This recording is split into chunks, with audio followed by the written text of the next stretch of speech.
नमस्कार, मैं हूं Amod Shrivastava. Amazing thought, amazing message, amazing information की दिशा में आज एक कदम और आगे। आज के इस दो चिंतन का विषय है अरूप ही तो है ब्रह्म, और दूसरा है विचार का आकार। आपको ये मेरा वीडियो अच्छा लगे तो लाइक करें, शेयर करें और लाल बटन दबाकर सब्सक्राइब अवश्य करें। साथ ही बेल आइकन दबाना बिल्कुल ना भूलें। आज के इस प्रथम चिंतन का विषय अरूप ही तो है ब्रह्म। गीता में भगवान श्री कृष्ण कहते हैं, वही है ब्रह्म जिसका कभी नाश नहीं होता।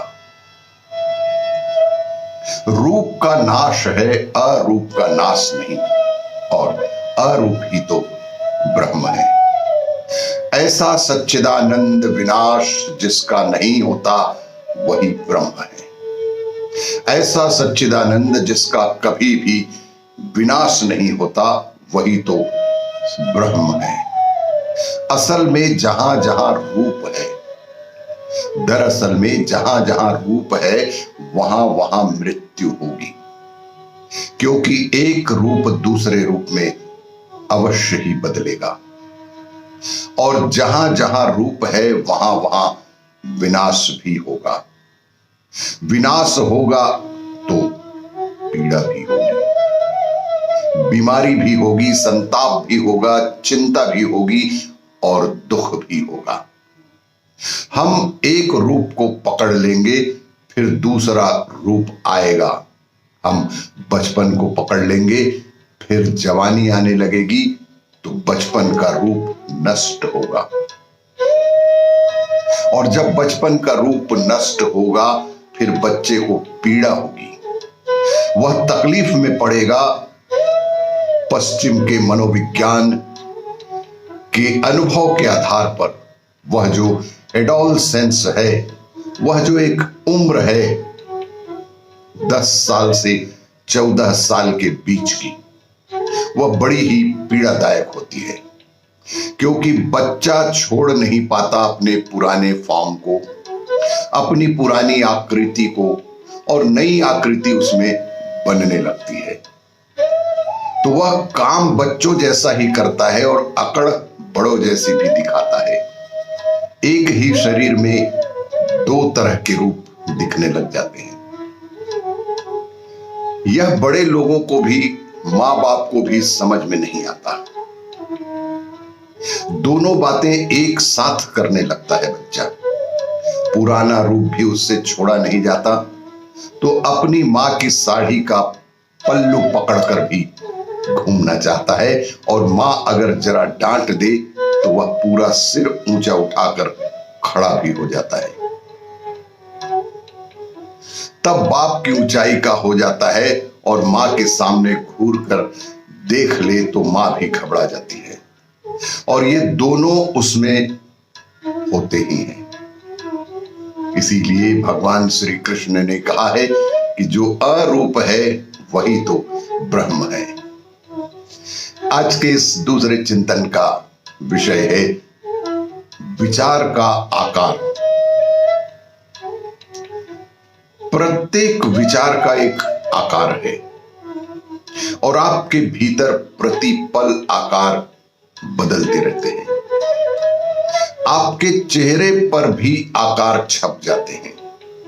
जो आदमी निरंतर क्रोध करता है, जो भी व्यक्ति अपने जीवन में निरंतर क्रोध करता है, वह जब नहीं भी क्रोध करता है तब भी लगता है कि वह क्रोध में है। उसके चेहरे की मांसपेशियां कुछ इस तरह से बदल जाती हैं कि लगता है कि वह क्रोध में ही है।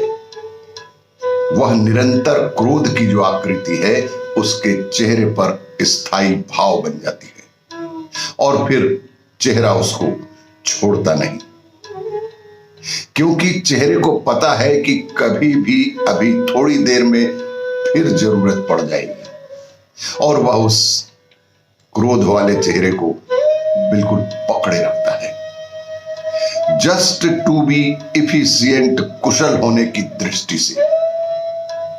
अब ठीक है, जब बार बार जरूरत पड़ती है तो उसको हटाने की आवश्यकता भी क्या है। जब तक हटाएंगे तब तक पुनः आवश्यकता पड़ जाएगी। तो फिर इस क्रोध वाले भाव को ही चेहरे पर रहने दे, तो फिक्स्ड इमेज बन जाती है चेहरे पर सभी लोगों के। और कभी कभी तो ऐसा हो जाता है कि पीछा ही नहीं छोड़ता यह क्रोध वाला चेहरा। चिन्ह छूट जाते हैं, विचार भी आकृति रखता है, भाव भी आकृति रखता है। इन आकृतियों के बीच में अगर आप देख पाएं तो अरूप का दर्शन होता है।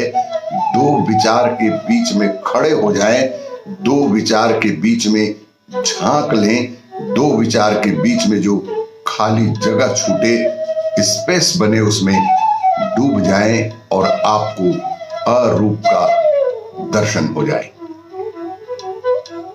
भीतर अगर हो जाए तो फिर बाहर भी दो आकारों के बीच में कूद सकते हैं और निराकार को जान सकते हैं। और यही विचार के आकारों की खासियत है।